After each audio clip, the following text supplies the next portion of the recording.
Police में नौकरी करते हैं तो हमको पूरा संरक्षण है, उसका वेतन भी मिलता है, बदले में बहुत सारी सुविधाएं भी हैं। लेकिन आप जो काम कर रहे हैं उसके बदले ना आपको संरक्षण है, ना वेतन है और रिस्क बहुत है।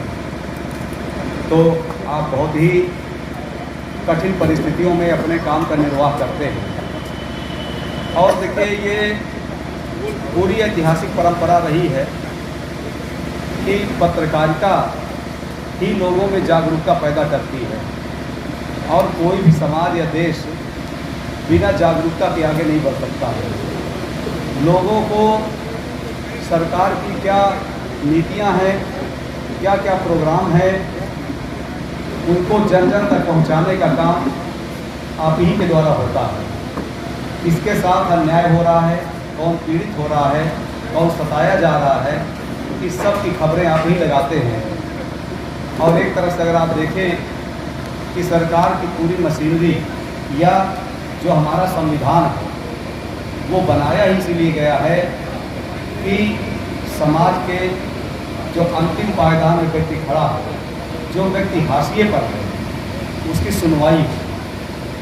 क्योंकि जो लोग समर्थ हैं, जो साधन संपन्न हैं, उनके हर काम हो जाते हैं। काम उनका नहीं हो पाता है जो हाशिए पर है। और हाशिए वालों का काम कैसे होगा, ये आप ही करवाते हैं, नहीं तो उनकी सुनने वाला बहुत कम ही मिलता है आदमी जो उनकी सुनवाई कर सके। तो ये काम बहुत गुरूर है, क्योंकि ये लीक से हट करके काम होता है। और देखिए, इतिहास भी इसका गवाह है कि पत्रकारों पर बहुत ही उत्पीड़न होता था शासन के द्वारा। क्योंकि शासन, अगर देखेंगे हम कि भारत में जो पत्रकारिता की शुरुआत हुई है वो ईस्ट इंडिया कंपनी के ज़माने से हुई है। हम सभी लोग जानते हैं कि भारत में जो पहला समाचार पत्र आया था वो एक अंग्रेज जेम्स ऑगस्टस हिकी के द्वारा शुरू किया गया था। बंगाल गजट, बंगाल से शुरू हुआ था। और फिर धीरे धीरे लोगों ने पत्रकारिता की ओर कदम बढ़ाए। जो भी समाज सुधार के आंदोलन हुए, चाहे वो राजा राम मोहन राय के रहे हों, ईश्वर चंद्र विद्यासागर के रहे हों, या स्वतंत्रता संग्राम की लड़ाई रही हो जिसमें तिलक के मराठा और केसरी अखबार रहे हों, गांधी जी के स्वयं के अखबार थे। यानी कोई ऐसा बड़ा लीडर नहीं था जो अखबार से जुड़ा ना था। आप पूरा इतिहास छान मारेंगे कि कोई ऐसा बड़ा नेता, फ्रीडम फाइटर नहीं मिलेगा जो पत्रकार पेशे से न रहा हो। तो सब लोग क्यों? क्योंकि अपनी बात कहने का और कोई माध्यम था ही नहीं। जो माध्यम था वो पेपर ही था। आज भी देखिए, यूट्यूब हो जाए, तमाम तरह के इंटरनेट में साधन मौजूद हैं, फिर भी जो मज़ा अखबार पढ़ने का है वो किसी का नहीं है। क्योंकि उसे हम अपनी सुविधा के अनुसार जब चाहे तब पढ़ लें। यूट्यूब देखना है, न्यूज़ देखनी है तो मोबाइल का चार्ज होना ज़रूरी है, उसमें पैसा होना ज़रूरी है, उसके लिए लाइट भी चाहिए। अखबार में क्या अखबार आया है, अभी मुझे टाइम नहीं, मैं अपने पास रखा हूँ, जब मुझे टाइम मिलेगा तब निकाल के पढ़ूँगा। और मैं इस मोबाइल के रेडिएशन से भी बचूँगा, अपनी आँख खराब करने से भी बचूँगा।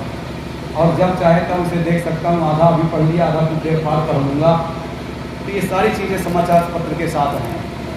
तो मैं जो कह रहा था कि आपका काम बहुत गुरूर है।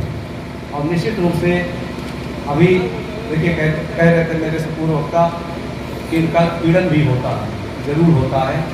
क्योंकि जो लोग स्वार्थी हैं, जब उनके स्वार्थ को आप उद्घाटित करते हैं तो आपसे नाराज़ होते हैं। उनको लगता है कि वो जैसे शोषण करना, अन्याय करना उनका जन्मसिद्ध अधिकार है और आप उसमें बीच में आकर के खड़े हो जाते हैं।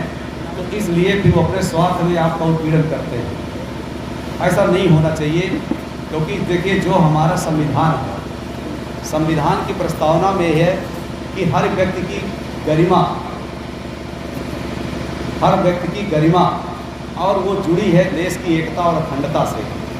ये जो देश है ये तभी एक और अखंड रहेगा जब हर व्यक्ति की गरिमा रहेगी। इसको अगर मैं बहुत साधारण सी भाषा में कहूँ कि अगर परिवार में हर व्यक्ति को गरिमा दी गई है हर व्यक्ति की इज्जत है परिवार में, तो वह परिवार कभी नहीं टूटता है, वो परिवार हमेशा एक रहता है। परिवार कब टूटता है? जब उसमें किसी की अहमियत ज़्यादा हो जाती है, किसी की अहमियत कम हो जाती है, मतलब कि हर व्यक्ति की गरिमा का ख्याल नहीं रखा जाता है, तो परिवार टूट जाता है। तो इसमें हमें हर व्यक्ति की गरिमा का ध्यान रखना है, क्योंकि देश गुलाम इसीलिए हो गया कि यहाँ हर व्यक्ति की गरिमा का ध्यान नहीं रखा गया था, इसीलिए ये बातें जोड़ी गई और लोकतंत्र की स्थापना की गई। और जैसा कि आप कह रहे थे कि चौथा स्तंभ है, आप जानते हैं कि कोई भी बिल्डिंग है वो 3 खंभों में नहीं टिक सकती है, चौथा खंभा चाहिए ही चाहिए उसके लिए, और वो चौथा खंभा आप हैं जो इस देश को संभाले हुए हैं। क्योंकि अगर ये जागरूकता आपके द्वारा लोगों तक न पहुँचे तो निश्चित जानिए कि लोकतंत्र भी बहुत दिन तक जिंदा नहीं रहेगा। आप देखते हैं कि इलेक्शन कराना कितना टफ होता है, हर पार्टी का उद्देश्य होता है तो किसी तरह से पैसा से, बाहुबल से, गोली से, बम से, बेईमानी से, किसी भी तरह से वो इलेक्शन जीत ले। और आप सोचिए कि जो लोकतंत्र की मर्यादा के खिलाफ चुनाव लड़ेगा तो फिर वो लोकतंत्र को क्यों बचाएगा, क्योंकि उस मर्यादा से तो जीत कर आया ही नहीं। और देखिए वो मर्यादा से तभी जीतेगा जब सब लोग जागरूक होंगे, लोग समझेंगे कि बेईमानी से जीता हुआ व्यक्ति देश को बहुत नुकसान पहुंचाएगा। वो 5 साल तक एक बार चला जाएगा तो 5 साल तक नुकसान पहुंचाएगा। इसलिए जब हम जागरूक होंगे तो कोई व्यक्ति गलत नहीं चुना जाएगा, और जब गलत नहीं चुना जाएगा, अच्छा व्यक्ति चुना जाएगा, तो कंपटीशन अच्छे लोगों में होगा। एक अच्छे व्यक्ति को चुनाव में हराने के लिए उससे ज़्यादा अच्छा व्यक्ति आएगा, तभी हरा पाएगा उसे, और ये स्वस्थ प्रतिस्पर्धा होगी देश की प्रगति के लिए।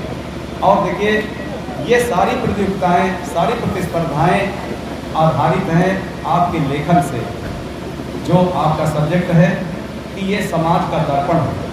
दर्पण क्या करता है? दर्पण बहुत ऑब्जेक्टिव होता है। ऑब्जेक्टिव का मतलब होता है कि अगर आप बहुत खूबसूरत है तो आपको खूबसूरत ही दिखाएगा, अगर आप बदसूरत है तो बदसूरत ही दिखाएगा।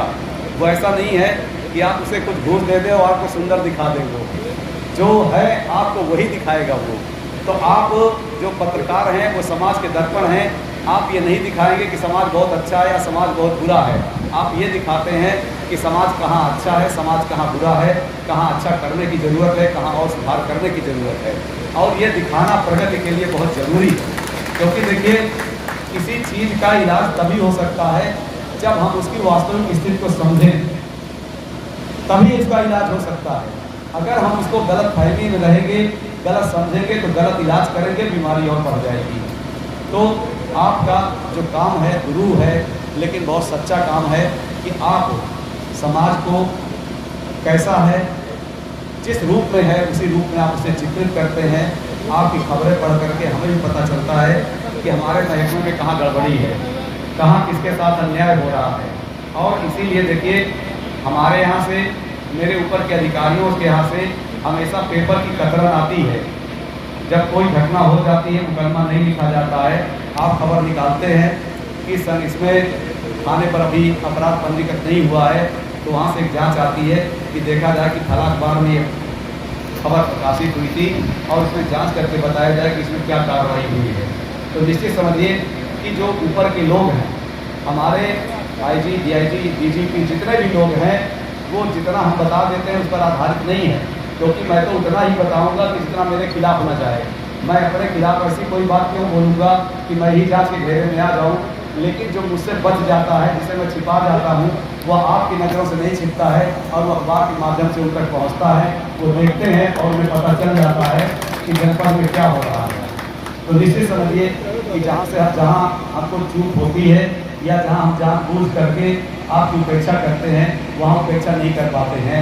आप ऐसा ही करते रहिए, क्योंकि देश तभी आगे बढ़ेगा जब आप निष्पक्ष होकर के खबरें लिखेंगे। जो हाशिए पर व्यक्ति है, जो समाज के निचले पायदान पर व्यक्ति है, उसे न्याय दिलाने का आप काम करते रहेंगे। जरूर एक न एक दिन आपका भी एक अच्छा सा सिस्टम बन जाएगा। सरकार भी इस पर प्रयासरत है। जैसा कि आपने कहा था अभी कि आप पत्रकार बनिए, बाकी काम अपने आप हो जाएंगे। उसमें कोई स्वार्थ न हो, ये काम निस्वार्थ हो और बहुत दृढ़ता से हो और बहुत ही नेक नियति से हो, तो वो दिन दूर नहीं है जब आप के लिए भी, चौथे स्तंभ के लिए भी आज भी जितना रिस्पेक्ट है उससे कई गुना रिस्पेक्ट हो जाएगा। बस मुझे यही कहना था। आपका बहुत बहुत धन्यवाद।